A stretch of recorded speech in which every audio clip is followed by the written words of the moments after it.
27절까지 마지막 절까지 우리 같이 읽도록 하겠습니다. 다니엘서 8장 1절에서 27절입니다. 예, 우리 다 찾았으면 같이 읽겠습니다. 나 다니엘에게 처음에 나타난 환상 후 벨사살 왕 제3년에 다시 환상이 나타나니라. 내가 환상을 보았는데 내가 그것을 볼 때 내 몸은 엘람 지방 수산성에 있었고 내가 환상을 보기에는 얼레 강변에서이니라. 내가 눈을 들어본 적 강가에 두 뿔 가진 수양이 섰는데 그 두 뿔이 다 길었으며 그중 한 뿔은 다른 뿔보다 길었고 그 긴 것은 나중에 난 것이더라. 내가 본 적 그 수양이 서쪽과 북쪽과 남쪽을 향하여 받으나 그것을 당할 짐승이 하나도 없고 그 손에서 구할 자가 없으므로 그것이 원하는 대로 행하고 강하여졌더라. 내가 생각할 때 한 수염소가 서쪽에서부터 와서 온 주변에 두루다니되 땅에 닿지 아니하며 그 염소의 두 눈 사이에는 현저한 뿔이 있더라. 그것이 두 뿔 가진 수양 곧 내가 본 바 강가에 섰던 양에게로 나아가되 분노한 힘으로 그것에게로 달려가더니 내가 본 적 그것이 수양에게로 가까이 나아가서는 더욱 승내어 그 수양을 쳐서 그 두 뿔을 꺾으나 수양에게는 그것을 대적할 힘이 없으므로 그것이 수양을 땅에 엎드려뜨리고 짓밟았으나 수양을 그 손에서 벗어나게 할 자가 없었더라. 수염소가 스스로 심히 강대하여 가더니 강성할 때 그 큰 뿔이 꺾이고 그 대신에 현저한 뿔 넷이 하늘 사방을 향하여 났더라. 그중 한 뿔에서 또 작은 뿔 하나가 났어. 남쪽과 동쪽과 또 영화로운 땅을 향하여 심히 커지더니 그것이 하늘 군대에 미칠 만큼 커져서 그 군대와 별들 중에 몇철 땅에 떨어뜨리고 그것들을 짓밟고 또 스스로 높아졌어. 군대의 주제를 대적하며 그에게 매일 드리는 제사를 없애버렸고 그의 성소를 헐었으며 그의 악으로 말미암아 백성이 매일 드리는 제사가 능린 바 되었고 그것이 또 진리를 땅에 던지며 자유로 행하여 형통하였더라. 내가 들은 적 한 거룩한 이가 말하더니 다른 거룩한 이에게 그 말한 이에게 묻되 환상에 나타난 바 매일 드리는 제사와 망하게 하는 죄악에 대한 일과 성소와 백성이 내준 바 되며 짓밟힐 일이 어느 때까지 이룰고 하며 그가 내게 이르되 2300 주야까지니 그때 성소가 정결하게 되리라 하였느니라. 나 다니엘이 이 환상을 보고 그 뜻을 알고자 할 때 사람 모양 같은 것이 내 앞에 섰고 내가 들은 적 얼레강 두 언덕 사이에서 사람의 목소리가 있어 외쳐 이르되 가볼리에라 이 환상을 이 사람에게 깨닫게 하라 하더니 그가 내가 쓴 것으로 나왔는데 그가 나올 때 내가 두려워서 얼굴을 땅에 대고 엎드리며 그가 내게 이르되 인자야 깨달아 알라. 이 환상은 정한 때 곧 끝에 가는 것이니라. 그가 내게 말할 때 내가 얼굴을 땅에 대고 엎드려 깊이 잠들매 그가 나를 어루만져서 일으켜 세우며 이르되 진노하시는 때가 마친 후에 될 일을 내가 내게 알게 하리니 이 환상은 정한 때 끝에 가는 것임이냐. 내가 본 바 두 뿔 가진 수장은 곧 메대와 바사 왕들이요 털이 많은 수염소는 곧 헬라 왕이요 그의 두 눈 사이에 있는 큰 뿔은 곧 그가 그 첫째 왕이요 이 뿔이 꺾이고 그 대신 네 뿔이 나선즉 그 나라 가운데 네 나라가 일어나되 그의 권세만 못하리라. 이 네 나라 마지막 때에 반역자들이 가득할 즈음에 한 왕이 일어나리니 그 얼굴은 뻔뻔하며 그 속임수에 능하며 그 권세가 강할 것이나 자기의 힘으로 말미암은 것이 아니며 그가 장차 놀랍게 파괴 행위를 하고 자유로 행하여 형통하며 강한 자들과 거룩한 백성을 멸하리라. 그가 깨를 베풀어 제 손으로 속임수를 행하고 마음에 스스로 큰 체하며 또 평화로운 때에 많은 무리를 멸하며 또 스스로 서서 만왕의 왕을 대적할 것이나 그가 사람의 손으로 말미암지 아니하고 깨지리라. 이미 말한 바 주야에 대한 환상은 확실하니 너는 그 환상을 간직하라. 이는 여러 날 후의 일임이라 하더라. 이에 나 다니엘이 지쳐서 여러 날 알타가 일어나서 왕의 일을 보았느니라. 내가 그 환상으로 말미암아 놀랐고 그 때다는 사람도 없었느니라. 아멘. 예, 이 앞에 7장에도 환상이 나왔는데 비슷한 환상인 것 같습니다. 오늘 본문은 앞에 말한 대로 벨사살 왕 3년에 다니엘이 본 환상에 가는 것입니다. 벨사살은 바로 우리가 잘 아는 대로 바벨론 마지막 왕입니다.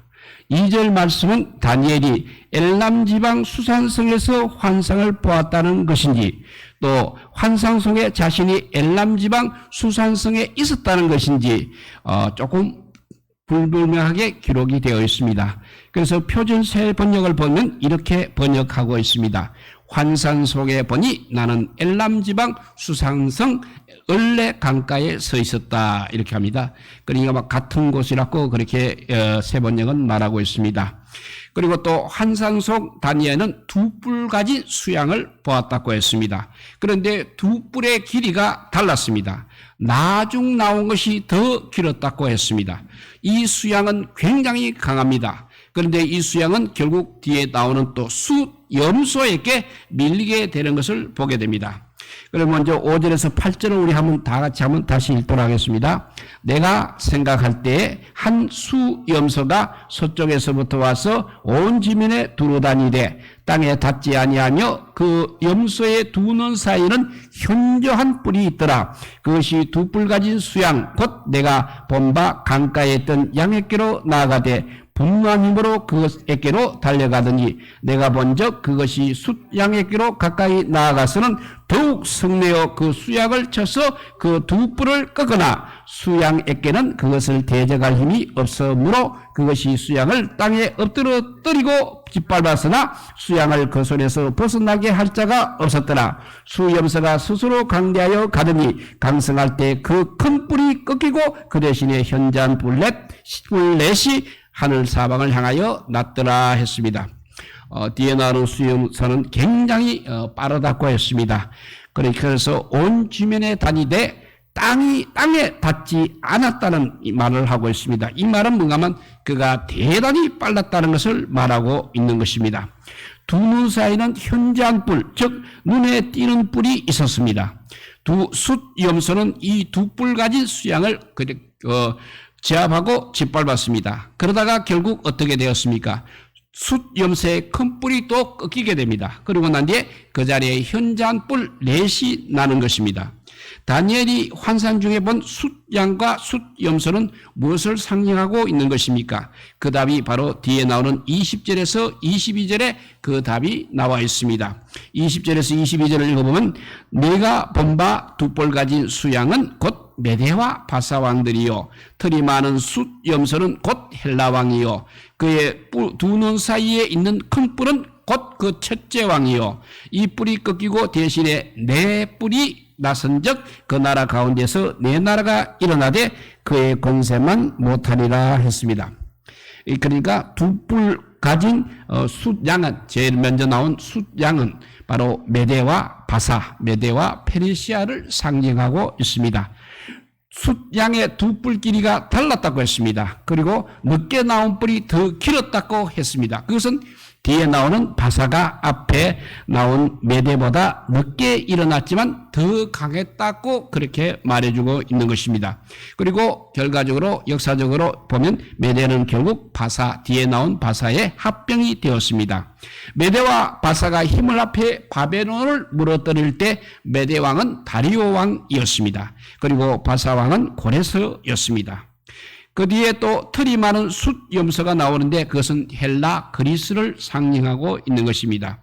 그리고 눈 사이의 큰 뿔은 바로 그 나라의 첫째 왕을 상징하고 있는 것입니다.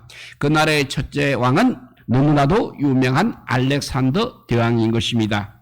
여기서 뿔이 꺾였다는 것은 알렉산더 대왕이 너무나 젊은 나이에 죽을 것을 말하고 있는 것입니다. 알렉산더는 20대의 젊은 나이에 세계를 정복해 나가기 시작해서 32세 죽고 말았습니다. 그때가 바로 기원전 323년입니다. 짧은 기간에 엄청난 제국을 형성했으니 얼마나 빠르게 움직인 것입니까? 그래서 숫염소의 발이 땅에 닿지 않았다고 그렇게 표현을 한 것입니다.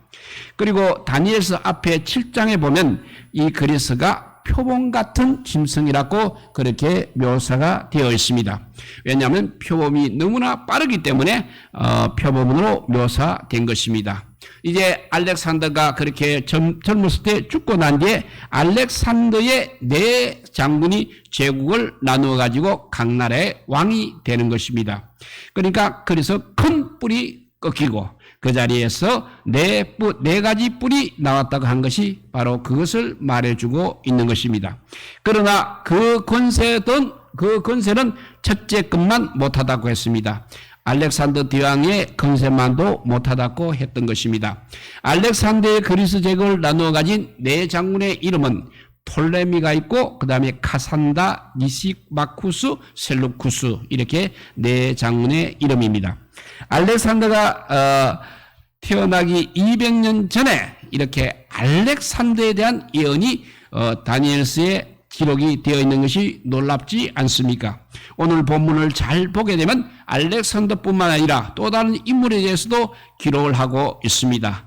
구절을 한번 같이 읽어보겠습니다. 그 중 한 뿔에서 또 작은 뿔 하나가 나서 남쪽과 동쪽과 또 영화로운 땅을 향하여 쉼이 커지더니 했습니다.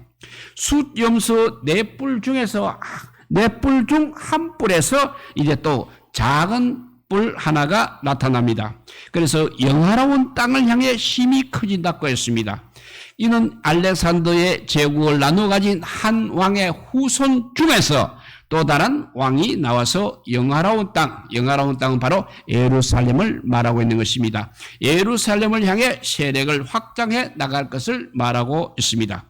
10절에서 12절을 계속해서 읽어보면 그것이 하늘 군대에 미칠 만큼 커져서 그 군대와 별들 중에 몇을 땅에 떨어뜨리고 그것들을 집었고 또 스스로 높아져서 군대의 주제를 대적하며 그에게 매일 드리는 제사를 없애버렸고 그의 성소를 헐었으며 또 그의 악으로 말미암아 백성이 매일 드리는 제사가 넘긴 바 되었고 그것이 또 진리를 땅에 던지며 자의로 향하여 형통하였더라 했습니다. 이 말씀은 결국 누구에 대한 말씀이겠습니까? 어떻게 보면 적그리스도에 대한 말씀 같습니다. 다니엘서 7장에서 네 번째 짐승은 10뿔이 있고 10뿔 사이에서 작은 뿔 하나가 나와 세 뿔을 뽑아버리고 그 작은 뿔에는 눈도 있고 입도 있어 입으로는 큰 말을 한다고 했습니다. 그 작은 뿔이 바로 적그리스도인 것입니다. 네 번째 짐승은 바로 로마 제국을 상징하는 것으로 적그리스도는 난제 후에 신흥 로마 제국에서 나오는 것을 우리가 알 수 있는 것입니다. 그런데 다니엘서 8장에서는 작은 뿔이 그냥 그리스 제국에서 나오고 있습니다. 그러므로 이 뿔은 적그리스도라 할 수 없는 것입니다. 이 뿔은 그냥 적그리스도의 모형이 되는 사람이라고만 생각할 수밖에 없습니다. 그가 누군가 하면 역사에 나오는 안티오코스 에피파네스라는 사람입니다. 이 사람은 셀루쿠스 북쪽 시리아 쪽에 있는 셀루쿠스 왕조 사람으로 시리아 지역을 통치했던 왕입니다. 이 사람이 어떤 일을 했는가 하면 예루살렘을 짓밟고 성전을 더럽혔습니다. 그리고 또 자기가 하나님인 것처럼 행동하면서 사람들로 하여금 자기를 숭배하게 했습니다. 그것이 바로 아까 읽은 10절에서 12절에 기록되어 있는 내용입니다. 그리고 10절에 하늘 군대에 미칠 만큼 커졌다고 했을 때 하늘 군대는 하나님의 사람들, 즉 이스라엘 사람들을 뜻하고 있습니다. 그리고 그 군대와 별들 중에 몇을 땅에 떨어뜨렸다고 한 것은 이스라엘 지도자들과 백성들을 죽였다는 말이 되겠습니다. 그리고 11절에 군대의 주제는 항상 주제가 나오면 하나님을 가리키는 것입니다. 그리고 매일 드리는 제사를 없애버리고 그의 성소를 헐었다고도 했습니다. 그러니 이 사람이 하나님과 하나님 나라의 백성에 대해서 얼마나 큰 악을 행한 것입니까? 이 사람이 언제까지 성소를 더럽히고 하나님을 대적하는가 하면 2300일 동안 한다고 했습니다. 그 말씀이 13절과 14절에 기록되어 있습니다. 같이 한번 읽어보면 내가 들은 적 한 거룩한 이가 말하더니 다른 거룩한 이가 그 말하는 이에게 묻되 환상에 나타난 바 매일 드리는 제사와 망하게 하는 제약에 대한 일과 성소와 백성이 내준 바 되며 짓밟힐 일이 어느 때까지 이룰꼬 하매 그가 내게 이르되 2300주야까지니 그때에 이 성소가 정결하게 되리라 하였느니라 했습니다. 2300주야, 결국 2301을 말하고 있는 것입니다. 2301은 바로 6년 조금 더 되는 기간이 되겠습니다. 2301 동안 성소를 더럽히다가 2301이 지나면 이제 성소가 정결하게 된다고 했습니다. 어떻게 정결하게 되는 것입니까? 유다 마캅이라는 사람이 나타납니다. 그 사람이 유다 마카베라는 이스라엘 사람이 의병을 일으켜서 안티오코스와 그의 군대를 결국 쫓아내고 정결하게 하여서 하나님께 봉헌함으로 이렇게 정결케 되는 것입니다. 그날을 기념하는 절기가 바로 수전절인 것입니다. 신약 성경 요한복음 10장 22절에 수전절이라는 단어가 나오고 있습니다. 공동 번역에서는 그냥 봉헌절 축제라고 그렇게 번역해 나왔습니다. 왜냐하면 영어로 Feast of Dedication입니다. 그러니까 Feast는 축제고 Dedication은 봉헌입니다. 그러니까 봉헌절 축제, 영어대로 공동 번역은 번역해 놨습니다. 그런데 히브리어는 이 수전절을 하누카라고 합니다. 하누카는 역시 봉헌이라는 뜻을 가지고 있습니다. 유대인들은 오늘날에도 이 하누카를 지키고 있습니다. 그 시기가 바로 크리스마스 즈음이 됩니다. 크리스마스와 비슷한 시기가 되는 것입니다. 예수님을 안 믿는 유대인들은 이렇게 크리스마스 대신에 성탄절 대신에 하누카 절기를 지금도 지키고 있습니다. 다시 본문으로 들어가서 안티오코스 에피파네스가 적그리스도의 모형이라는 것은 오늘 본문이 바벨론 제국 다음에 일어날 나라들에 대한 말씀이기도 하지만 결국 세상 끝날에 있을 일들에 대한 말씀이기도 하기 때문인 것입니다. 그래서 15절과 17절을 한번 읽어보도록 하겠습니다. 나 다니엘이 이 환상을 보고 그 뜻을 알고자 할 때 사람 모양 같은 것이 내 앞에 섰고 내가 들은즉 을레강 두 언덕 사이에서 사람의 목소리가 있어 외쳐가로되 가브리엘아 이 환상을 이 사람에게 깨닫게 하라 하더니 그때 내가 선 것으로 나왔는데 그가 나올 때 내가 두려워서 얼굴을 땅에 대고 엎드리매 그가 내게 이르되 인자야 깨달아 알라 이 환상은 정한 때 끝에 관한 것이니라 했습니다.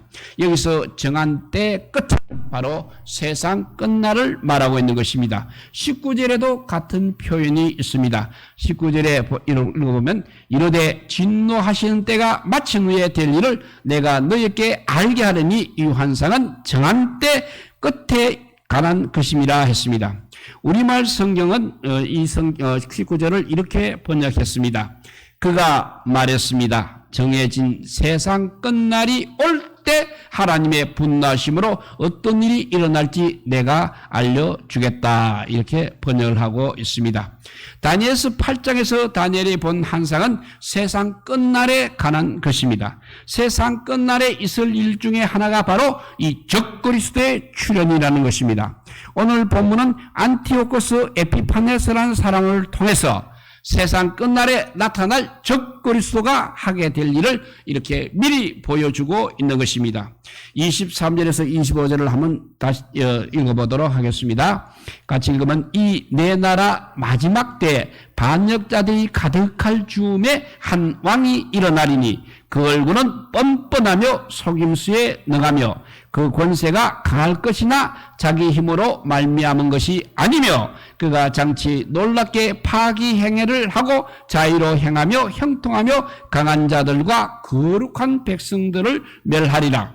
그가 꾀를 베풀어 제 손으로 속임수를 행하고 마음에 스스로 큰 체하며 또 평화로운 때에 많은 무리를 멸하며 또 스스로 서서 만왕의 왕을 대적할 것이나 그가 사람의 손으로 말미암지 아니하고 깨지리라 했습니다.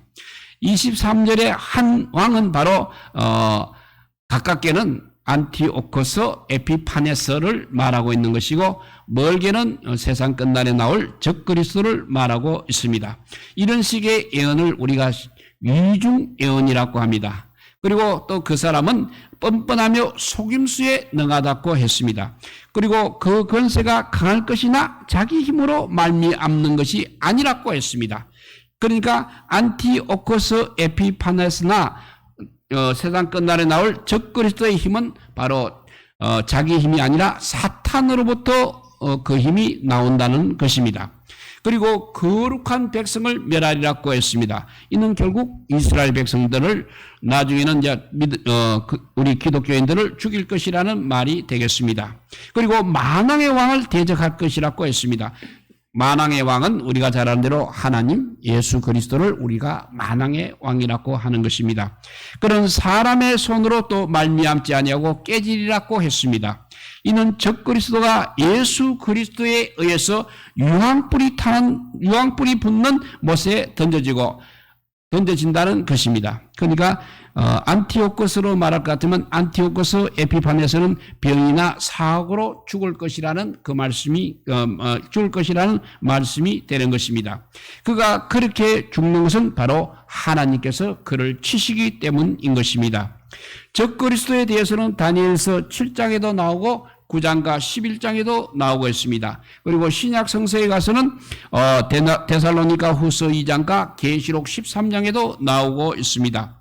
다니엘과 사도 바울, 데살로니가 후서를 지은 사도 바울, 요한계시록의 요한, 이시 의논하고 이렇게 적그리스도에 대해서 기록한 것은 아니라는 것입니다.